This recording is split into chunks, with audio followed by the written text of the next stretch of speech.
ada konsumen, ada produsen, ada distributor, seperti itu ya. Jadi terlihat memahami, mengaplikasi dan merefleksinya. Lalu anak ada pengalaman belajar yang dia rasakan di kelas pada hari itu, seperti itu ya. Dengan berbagai digitalisasinya seperti kuis sederhana tapi menyenangkan. Jadi ada suasana menyenangkannya, ya kan, menggembirakan ya. Namun nanti untuk RPP-nya jangan lupa identifikasi itu kemarin kita sepakat dimensi profil lulusan 8-nya dimunculkan, lalu checklist lah mana yang nampak pada pembelajaran kita, jangan hanya yang 4 ini saja. Lalu dibuat judulnya identifikasi dimensi profil lulusan, dibuat di situ di RPP-nya. Nanti ini ke depan ini saya hanya supaya tidak lupa. Terus peserta didik mampu memahami pengertian kegiatan ekonomi melalui tampilan PowerPoint dengan baik dan benar. Degree-nya belum ada di situ. Putus ya dengan PPT, melalui PPT titik dengan baik dan benar ya. Nanti degree-nya harus kelihatan. Untuk yang semua juga seperti itu untuk kelompok lain. Apakah di Canva atau di Word itu tergantung daripada kreativitas kelasnya, kelompoknya ya. Praktek pedagogisnya sudah menerapkan model pembelajaran student center dengan simulasi pendekatan pembelajaran mendalam, mindful, meaningful, dan joyful ya. Kemitraan. Kalau di kelas itu Bapak Ibu hanya berinteraksi dengan murid, tidak perlu ada pendatang dari luar. Itu dia. Boleh tidak ada.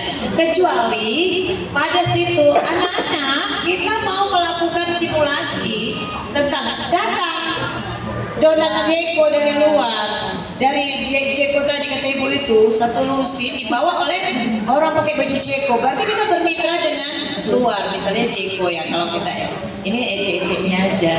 Namun kalau di situ hanya student dengan teacher, jadi guru dengan murid, ya memang kemitraannya hanya guru dengan murid, nggak masalah, itu nggak masalah ya. Namun kalau ada yang kita keluar atau mau melibatkan orang baru kemitraan, lingkungan pembelajaran dirancang kolaboratif sudah. Pemanfaatan digital memang hanya ada laptop dan proyektor boleh ya. Dengan PPT ya, tidak ada link hyperlink, nggak apa-apa yang memang nggak kita menggunakan itu. Jadi tidak semuanya mesti dihadirkan.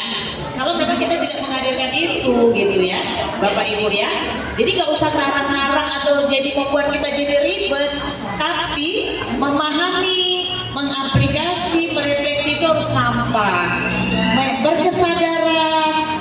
Kan dia udah sadar ya kan. Bu guru mama saya di rumah buat gue itu, bu guru itu konsumen apa produsen, dia sudah memiliki daya ingin tahu yang lebih tinggi gitu. Jadi dia sudah berkesadaran, bermakna dan menggembirakan. Jadi prinsip dan pengalaman itu harus muncul di dalam proses pembelajaran. Ini sudah apik dengan waktu 35 menit, kelompok 3 sudah bisa mendesainnya dari mulai memulai inti dan menutup, awal, inti dan menutupnya dengan baik. Kita beri aplaus sekali lagi ya. Oke, saya berharap 4 kelompoknya lainnya juga akan lebih war lagi dari kelompok 3. Sekarang gimana kelompok 4? Merefleksi sudah, observer sudah, timer sudah. Sekarang tukeran itu dipindahkan ke kelompok 5.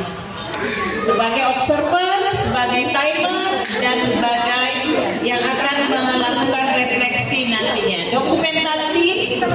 Dokumentasi nggak mesti video full Bapak Ibu, hanya 4 kali jepretan mana yang bisa Bapak Ibu eye-catching untuk diupload ke grup. Nanti kita upload ke BBGTK melalui admin operatornya Lokus kita. Ya, kita mulai jam 9.30 biar enak. 9.25 pas 10.00 berhenti nanti. Tapi kalau mau prepare nanti ya kan, prepare dia sampai 9.30 ya. Bapak Ibu, begitu kelompok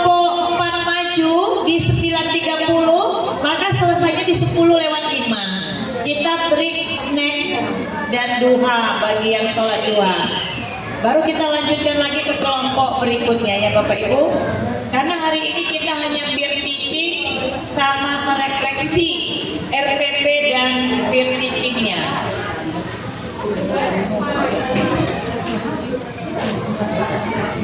Kesana lah. Semangat musim bola. Musim bola udah pengalaman.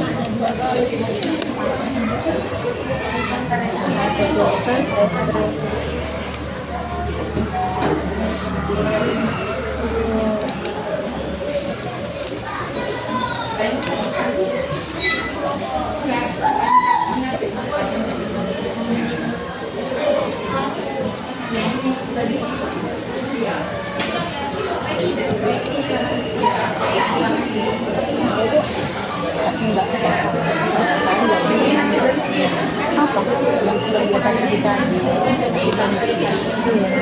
Apa sih?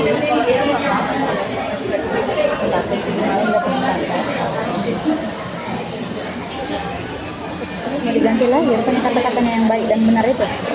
Tambahan. Iya. Enggak, maksudnya PDF-nya. Mau diganti PDF-nya, RPP tadi.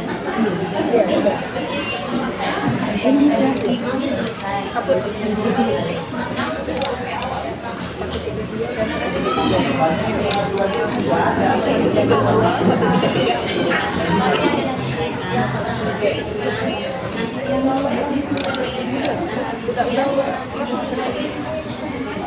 Satu tiga empat apa ini instrumen?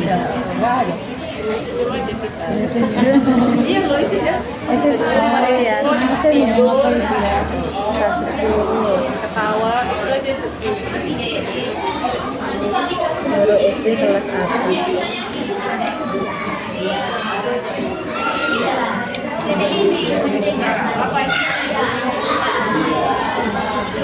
Ibu, kelompok 5 khususnya dan kelompok lain yang belum menjadi observer. Pertama yang kita komen itu kesesuaian RPP dengan format mendalam.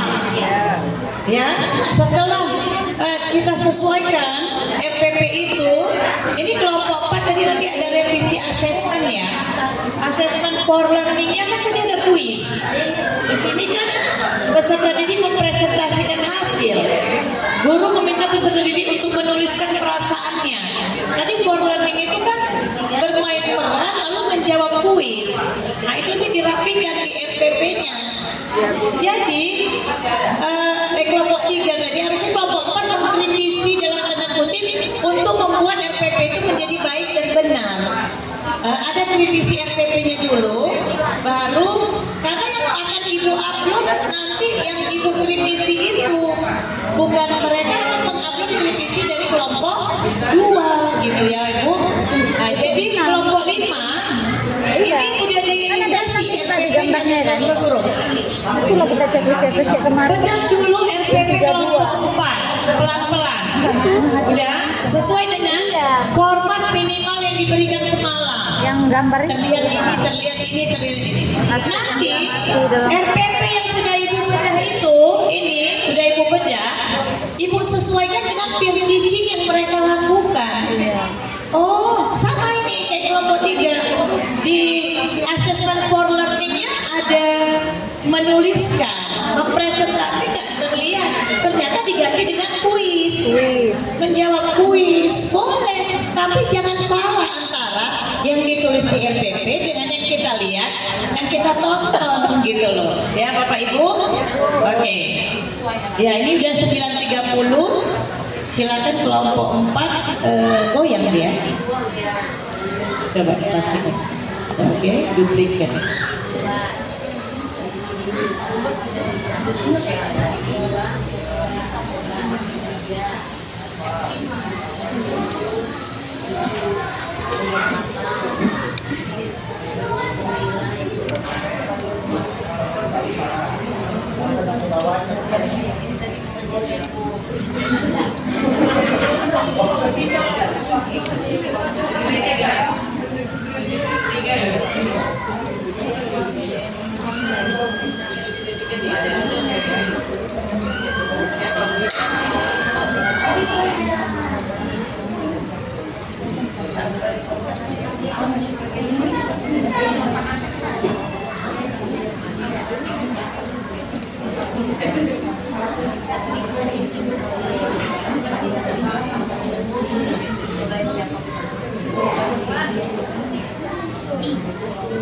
Selamat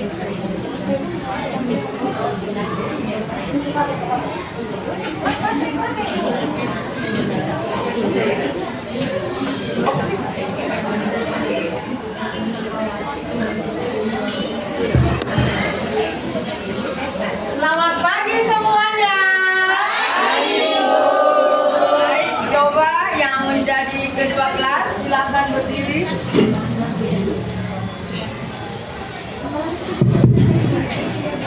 Ayo, ketua kelas.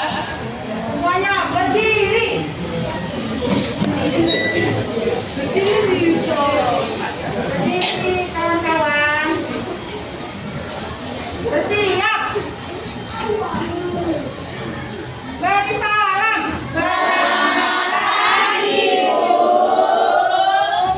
Selamat pagi, terima kasih. Silakan duduk kembali. Nah, seperti biasanya, Ibu